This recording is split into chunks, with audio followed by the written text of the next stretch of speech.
Lot of rain too. Ooh, thunder and lightning and all that. Hopefully we get it. They're after opening up this place, a good few places now, lads. I mean, I'll try and show you in the video, but it never looks the same on the video as it is when they're standing there, you know what I mean? The Egyptians wrote down everything they done. Everything, they put it down in the hieroglyphs. Hieroglyphs all over the place of what they done. But yet they have no hieroglyphs showing you how they built the pyramid. They did hieroglyphs for everything, literally how to wipe rocks, right? Ooh. Hang on in, subs. Ooh, she's lovely. That plastic thing is there as long as I can remember. Get it up over there. That should come up. Yeah, come up, right.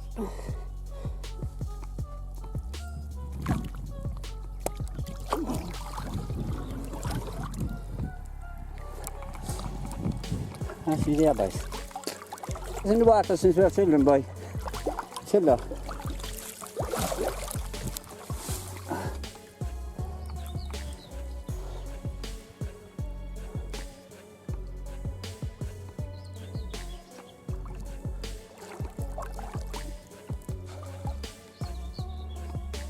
The dirty old snag off and got cut.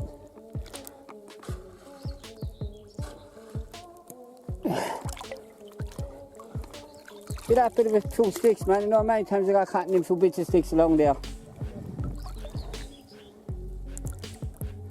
They're only bits, but they're sewed into the bottom. They're not sewed in the water.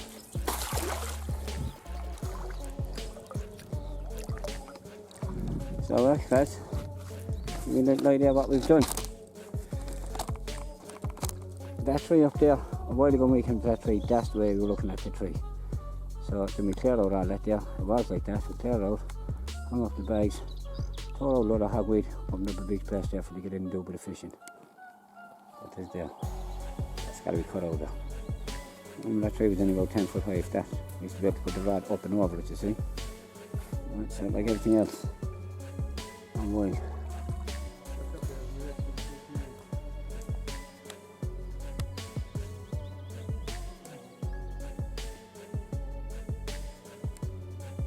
You know, the dragonflies, damselflies, it gets big. They're the green ones, there'll be big brown ones around by September, man. They're the size of birds, the males are. They're 5 times the size of them. 5 times the mass of them, is what I should say.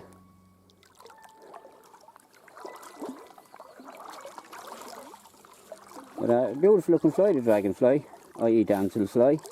They can bite, like the big fellas can definitely bite you if they want to, like, you know, but they'll fly right close to you. They're like birds sometimes whizzing by you. A big old snag in here now, and it's got to go. So this is the dirty one here. I got caught this many times now as well.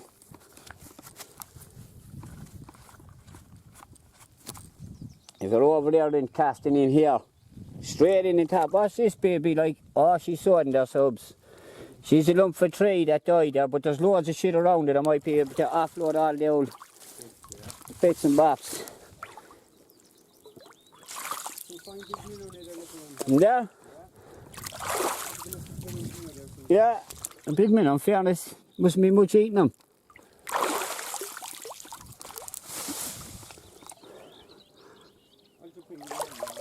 Yeah, well, I'll tell you what it is, it's a majestic, man. Beautiful. I'm sweating buckets out there, lads. I'm only glad to be in the water. Up. Like, the valleys are the one out spot. Be surprised. There's a big lump of stick.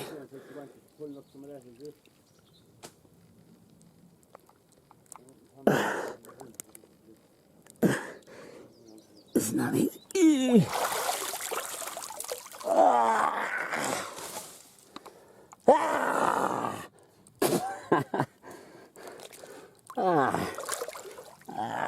Look at these babies.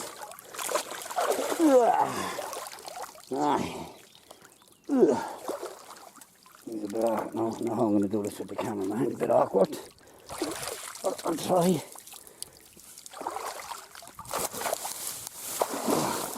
I'm nearly making myself, lads. I can't out a good bit out of it, so that's the stump for tree. You won't get that out. Well, at least now When you're over there for fishing, see, it was a stump of crap. Don't know where the camera was all the time, lads. Anyway, back there, so all that shit came out of there. Now there's a bit of a stump sticking out here, but if you're over there fishing, you can be clear white there. A while ago it was just a big ball of crap. Oh, she's bullying hole there, Nash. Look at that there.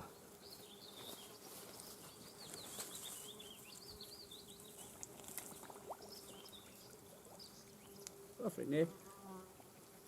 Beautiful. Not bad. I'm just pulling all this grass away out here, like the water flood river. When the tide comes in, I'm hoping the tide will take it away. This is the tidal spot, Nate.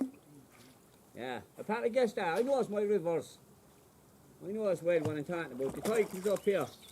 There's a great running mackerel here now already as well. We want to be up here on the 1st of February to get the running mackerel. That big old lumps of wood. A lot of bags, a lot of shit. It's like the golden kind of wind. These lads? The golden kind of. The golden flying sea. This is golden, man, yeah. The smoky rat was here. That's what light line, yeah? Light line, 250-pound line it was. Big fish back in. They were massive, you see, that was the difference. Yeah. This is an old nest, so one of the nests they built. That's right. This hen built that nest there. That's an old salmon nest. Not a big old fire over here as well. Stay a long time too, that won't come out. Yeah. A big old crap in that hole, yeah. So we'll see how we get on. Yeah. It is, yeah.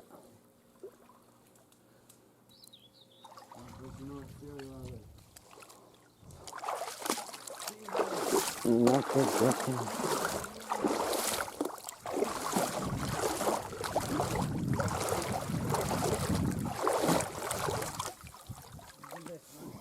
up all that there. Them things were going over your head a while ago. All them thistles you can see, they're all over because you have to step down all over your head. Again, broke out a path there for somebody to get in, get a nice little bit of fishing along there. POW's got home, Subs. Yeah? It is, after the war. Oh, POW's got home. There's another spot we opened up there, look. Get down there, do a bit of fishing. We're going to tidy up that tree now. We forgot the saw today, but look, no harm because we spent the day with the slash hook, so it's no harm in one sense. But we're going to come back out now with the saw and then trim that tree. Just cut it back. Fucking half size of there, Joe.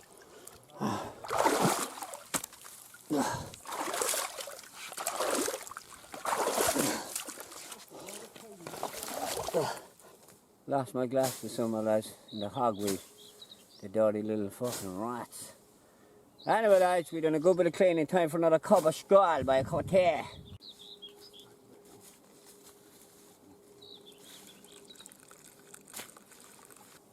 We opened up a nice place. We'll have to water the hole into the river there, pull out all the snags that's been there for donkeys years, like, you know. There's just lints of wood going this way and fucking that one everywhere. Literally nests. So look, we cleaned them there, like we opened up a few places along these flats. So the first flat is clean, blue, and it's opened up in places. The same with these flats, clean and opened up in places. So there he is, lads. Cover him there, quick. Fucking the whipping, get him there, whip. He's gone down, he's right, he's gone to the bottom like a rock. Of course, always has to be a few flies, always got to land in there, like, you know.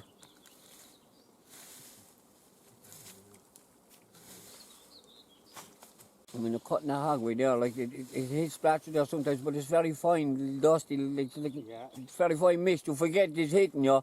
I mean, you got all these tiny little blisters in, and they start itching. Like he's already after getting a few already today, and they're already swollen up with bubbles. Whoa! See that, lads? I'm like a chameleon. Come on, chameleon. And here you go. I'm like an old chameleon up here, Nash. I'm like a chameleon. The fucking same shape as one and all. Fucking strapping chameleons. They're doing a great job there now, public. I have more like. They're doing a good job there now, like. First class. Don't look at all that bit of fishing that you can get there where you couldn't get in there before.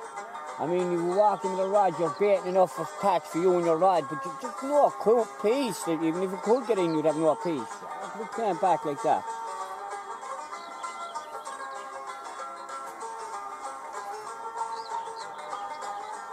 I see, looking at majestic down there, that bank now by majestic.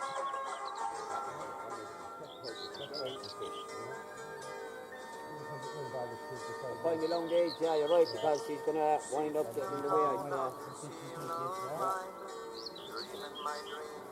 Of all mankind, looking down on the earth, looking down on the sea, from man's heart, I am.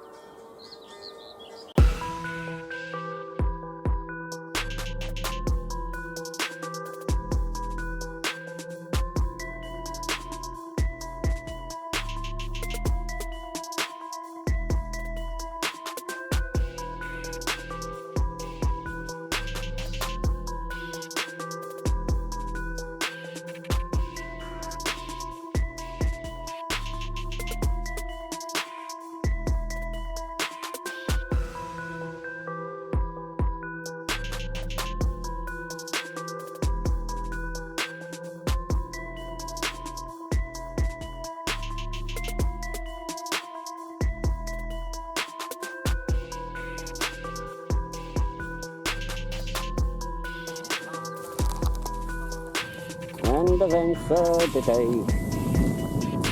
Look at all that, yeah, nice and perfect. Nice way to do it, nice and tidy. Hello, she's majestic, like.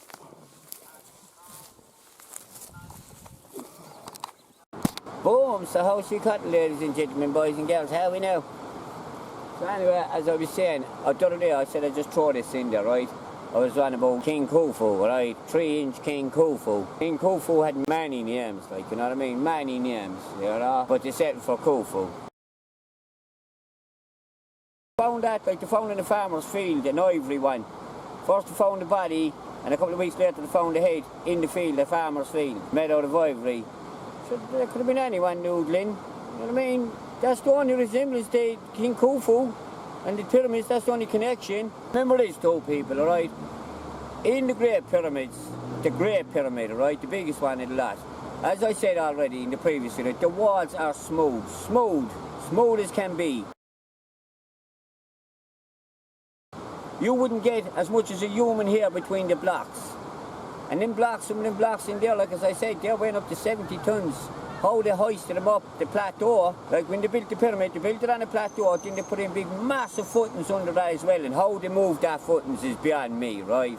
And then they set their pyramid on top of it. And in the Valley Kings, there's hieroglyphs everywhere and anywhere, and artists work all over the place, as I've already showed you in the last video. Anyone that knows about the Valley of the Kings knows the place is full of hieroglyphs and paintings and all that crap, right? The so-called casket belonged to King Khufu. There's no lid on it. No, they've never found that lid. If they did, the lid would be on it. There was no lid on it. When they got there was no lid. The lid was gone, the mummy was gone, it was all gone. So you got to ask yourself, why would they take out the body, the mummy of King Khufu supposed to be, and why would they take a lid that weighs a couple of tons and drag that on them as well? Wouldn't you imagine they just fuck the lid on the ground there, excuse my French, and get their jewelries and leave the mummy? No, it took the mummy supposed to be and the lid of the casket. Nobody knows what that is. You see, but that's because that's most likely, as I said before, not a casket at all, but something else. And inside that pyramid, there's signs of explosions. Like an explosion went off in there one time. In around there, Khufu's sarcophagus supposed to be in there. And the stone that they have, all the stone, they quarried it to umpteen thousands of tons of this stuff, like it came from Aswan. They say the pyramids are only 4,500 years old, only, but this is what they say, 4,500 years old. But yet, if you look at the Sphinx, they notice years now that you can tell water has eroded down along the Sphinx. The Sphinx has been there before the pyramids, probably. And if not, it's there since the pyramids. And you're going back about 10,500 years, 6,000 years before the Egyptians. There's a good chance the Sphinx and the pyramids were already there. Not put there by the Egyptians. They happened to stumble across them and take them for their own religious beliefs, or call them theirs. You know, look, the mighty structure we built. If King Khufu was all that in a cup of tea, they'd have hieroglyphs all over that. The chamber, right? Hieroglyphs all over the pyramids, going in, all around the walls and everywhere. there is none of that. And in Egypt as well, only around the corner, about 100 metres from the pyramids, there's another place, I can't think the name of it, but there's blocks in there, and the blocks are 300 and 400 ton blocks. Now just imagine that, 300 or 400 ton square blocks, right, are there. Now we couldn't lift into there with today's technology. So how are them people supposed to have more of that? 300 ton, 400 ton blocks.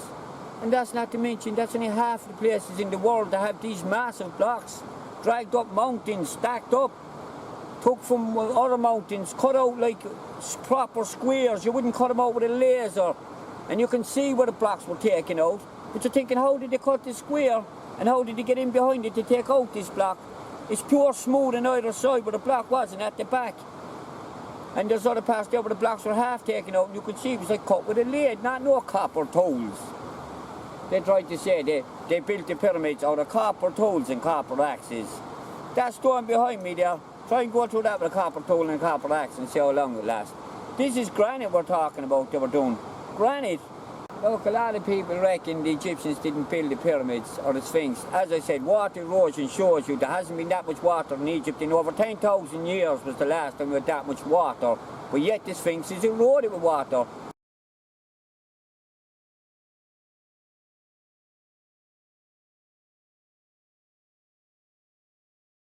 So that tells you the Sphinx and the pyramids were there before the Egyptians got there. They came on and see them and took over the place. Said, yeah, we'll have these, we'll do these up, we'll say they're ours. And they just reused them for their purposes. Compared to the Valley of the Kings, 650 odd kilometres away, or nearly 500 kilometres as the crow flies. So just mad miles away from the kilometres away from the Valley of the Kings. I mean, you can go around parts of Egypt there and you can see where those cuts made into the ground.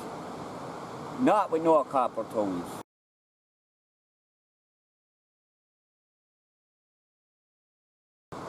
How they can say that people built these pyramids with copper tools is beyond me, right? It's just, I moved them with ropes and pulleys, supposed to be. I mean, when you go up to the pyramid, 130 metres up in the sky as it comes in closer, how are you going to pull the block and onto the next one? How are you going to manoeuvre these blocks around? They're on 2.5 ton blocks, you know, millions of them. How are you going to keep manoeuvring these? They tried to show you diagrams. So the place was built.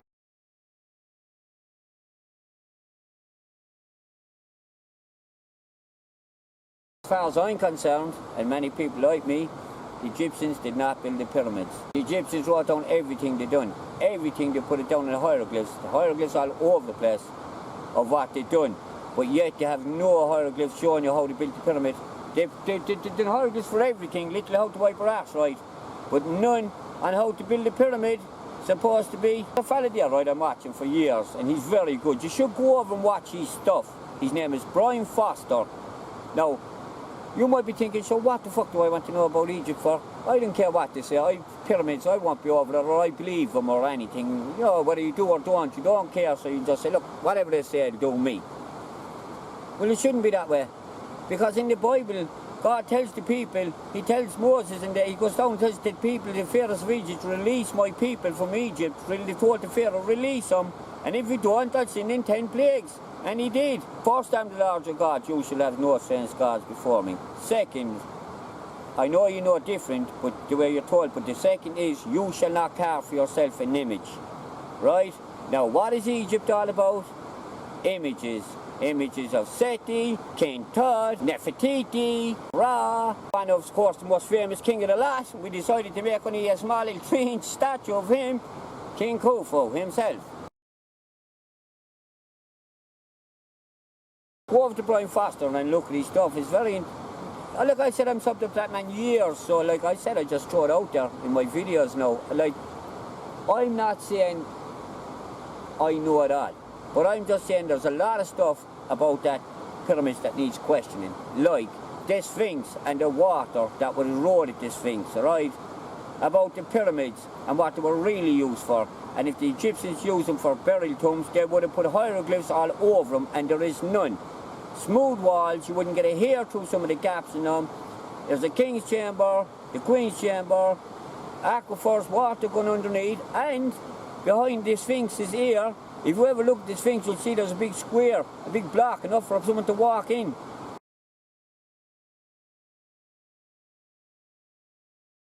There's supposed to be a hidden room in there, and under his paws there's supposed to be hidden rooms. And it was Edgar Casey who brought that to light.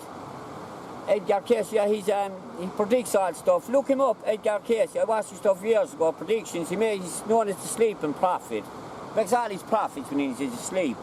It was his secretary one, or whatever she was at the time, his friend, she wrote it all down. It was on about that, the Sphinx, the hidden room behind the ear, yeah, and the hidden room under his paws. And they found it, the notes there, they just don't say, oh, we can't go at that there, like, but he knew it was there, he told them it was there, the sleeping prophet. So, again, and all the stone they brought over the pyramids, like, you know, 900 kilometres, a lot of that came from 900 kilometres that they sail up the River Nile with hundreds of thousands and millions of tons, literally, quartz in the rock. So they get the granite and the quartz, when you put quartz under pressure, it produces electricity. You know, so look, and all the stuff they've done, and everything was scribed onto the walls. Call them hieroglyphics, call it what you like, but scribed on there. Everything they've done, but nothing about pyramids getting built, because they didn't build them. They came onto them things. The Valley of the Kings in Egypt to the pyramids are 500 kilometres straight road. I'm here in Ireland, in Limerick in Ireland, and if I was to go as the crow flies 500 kilometres, I'd have to go across the Irish Sea, across England, across the English Sea, across France, and then land in Berlin. That's most likely where my 500 kilometres would bring me on a straight line. So, that's a couple of countries and a couple of nations I've gone through just to get to my 500 kilometres. So how do we know they built them? There could be a couple of nations between them and their 500 kilometres. From Valley of the Kings to the pyramids, 500 kilometres. You could have a couple of nations in there, like here, like I just said. And then one day them nations strolled on and they said, oh, look at this, we have a big army, we're powerful, they're ours, we'll say we built them. Who's to know the difference? History's written by the victor. Yeah, man don't write history, it's the victor. Like if a war is won by someone, the victor write the history, what way it went down. And they'll always make the other side to be out to be the animals and them to be the good side. He who writes history, well, he writes the future as well for you. So whoever's doing the scribing on the history books, when that's pushed out, well, that's the future, they're told to believe that now. Because if we can control the past, well, then we can control the future also. We can mould it to our likings, to mould it to your brains, to the way we want you to think it was, or the way you think it is. Right, 100 metres away from the pyramid, there's a place called the Valley Temple. And in the Valley Temple, there are blocks, stone blocks they have put into place. And they are 200 and 400 tons weight. Now just think about that. We could imagine trying to pick up a block 400 tons weight. Back in the day, it's supposed to be 4,500 years ago. Impossible. We could barely move them today, right? We could barely build a pyramid today, if we could at all, right? Because pyramid is 8 sides. You see 4, but there's indentations. It curves in like that. Boom. Out like that it says 4 stars, and has the golden ratio as well. Also in that, and the meter is also coming from Egypt. They say the meter was invented in the 1750s, but it wasn't, because the meter's been around since the Egyptians, and the golden ratio, they knew all about that as well. So back to that anyway. So basically, there's a capstone that went on top of the pyramid, and your man measured it one day, and it was exactly 1 metre. 1 metre, no matter how you diced it, 1 metre square. It was measured out a metre this way, a metre across the bottom. A metre. Around 4,000 years before the metre was invented, the Egyptians were using it, right? So that tells you about that as well. We invented the metre. No. And the only way they invented the metre, you had to know the circumference of the earth. So it's 40 million metres to wrap around the earth. So you basically have to know the circumference of the earth to understand the metre. So listen, like when we invented the metre in the 1750s around there, it was because they were by the way knew the circumference of the earth, and they were able to calculate it down and work out their metre. But basically the Egyptians had the metre, they had it worked out. And not just the Egyptians, there's places like Sacsayhuaman, I can't say the proper, Sacsayhuaman, I'm not sure it's hard to pronounce it, some people call it sexy woman. But in Sacsayhuaman, they're the same metre in there as well. So the meter was well known throughout the ages for thousands and thousands and thousands of years, right? One invented in the 1750s or whenever they say, it's been around. As I just told you, one of the headstones is a meter that way. Boom, boom, meter, meter across, no matter how you dice it, a meter. Smack on the button, 1 meter. And that's not the only place. There's a good few places around in Egypt and throughout the world where the meter is clearly used. It's, there you go, the meter. If you know they had the meter, you, as some mathematician might be able to work something else out that we don't want you to know. So if we say they didn't have the meter, you shouldn't be able to work it out. Like you work it out in what they used to have, royal cubits and span, and all these different measurements they had, you know. I mean, even in England back in the day, they used to have, you know, the king's foot. The size of the things always changed because it was off the king's foot. 1 foot off the king's foot. So if you had a king and he had a size 12, well, that's the size foot your tape was. And then if he died and your next came in and he had a size 10, well, that's the size your foot was taken. So that used to go on for years in England and all. But the meter is around like a long, long time. And the golden ratio that they knew all about. I mean, trying to explain the golden ratio is like, I mean, I can't. I watch this stuff and I try to get my head. I know this stuff for years, but still you say, explain it. Well, please watch someone else that can explain it. But it's the golden ratio is like, how can I give a small little explanation and lose one of these buds? Golden ratio is kind of like in them flowers, the way they produce the same leaf and each one follies and it comes out the very same and the next one is the same and they're all the same and they have that spiral effect. You see it in snails. It's a natural, it's the golden ratio of everything on the earth. So that's what they even understood that in the Egyptian pyramids building it. They used the golden ratio as well. So like, please believe me, not the Egyptians, my mistake, but whoever built the pyramids, and they did it.